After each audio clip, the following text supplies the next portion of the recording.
Hi, I'm Chen Shun from National Tsinghua University. This work is co-work with Professor Ming Sun and Professor Huan Zhongchen. I'm excited to be here to introduce our work about direct voxel grid atomization for phase radiance field reconstruction. The input to our method is a set of images, typically 20 to 200 images, that capture the scene. The camera parameters are assumed to be known or correctly solved by SFM algorithm. Our goal is to render images from novel viewpoints. NeRF emerged as an appealing method for this task for its quality and flexibility. In a nutshell, NeRF uses a MLP network to take a position and a view direction as input and predicts the corresponding color and density. The color and density prediction for the sample points on an array can then be accumulated into a pixel color using volume rendering equation. Finally, the MLP network is optimized by reproducing the training views. NeRF achieves excellent quality and flexibility, but it is very slow due to the processing time of MLP network, which typically requires many hours to train for a single scene.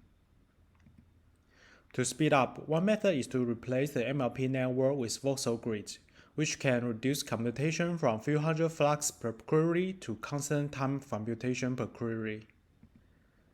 Previous work have shown good speedup by replacing the MLP network in inference time, meanwhile maintain good rendering quality.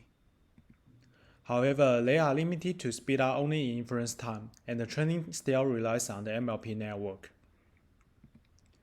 In this work, we investigate how to train Voxel grid directly from scratch.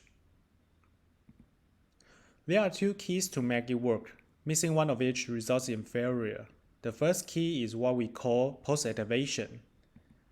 To produce just surface, we find that it is critical to activate the volume density into alpha value after trilinear interpolation.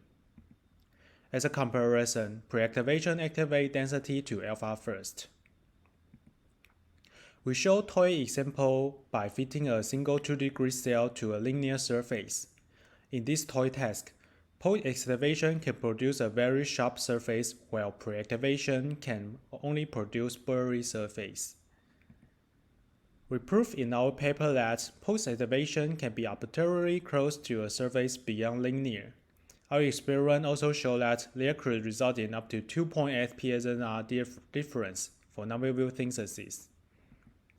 The second key is the low density initialization, which is to initialize the density grid so that the initial alpha value are close to zero everywhere in the space. And we use a hyperparameter alpha init to control it. We show that the alpha init should be small enough to achieve good results and to avoid floater artifact.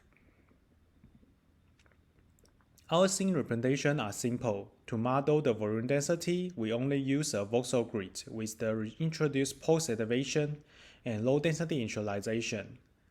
To model the view-dependent colors, we use a Voxel grid storing the local features, which is followed by a shallow MLP network. We reconstruct our scene representation in a coarse-to-fine manner, while we first reconstruct a coarse geometry. Then we use the reconstructed coarse model to find a Titan B-box and build an occupancy mask, which can help us skip a large number of queries in the fine stage. The fine stage model is finally optimized with a progressive grid scaling strategy.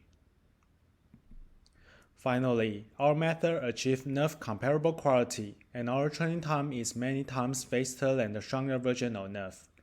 Please find out more results in our paper. There are some concurrent work using advanced data structure like octree, hash table, and a vectorized grid. You will need them if you want to use a higher grid resolution. But I believe the simplest dense grid could still be your good starting point if you have other challenging problems to deal with. We have released our code with many improvements. First, we fuse some PyTorch operation with CUDA and achieve another 2 to 3 times speed up than our paper. We now also support forward-facing and unbounded 360 capturing, and achieve NeRF quality in about 15 minutes. Thanks for listening. Have a safe and wonderful trip in CVPR.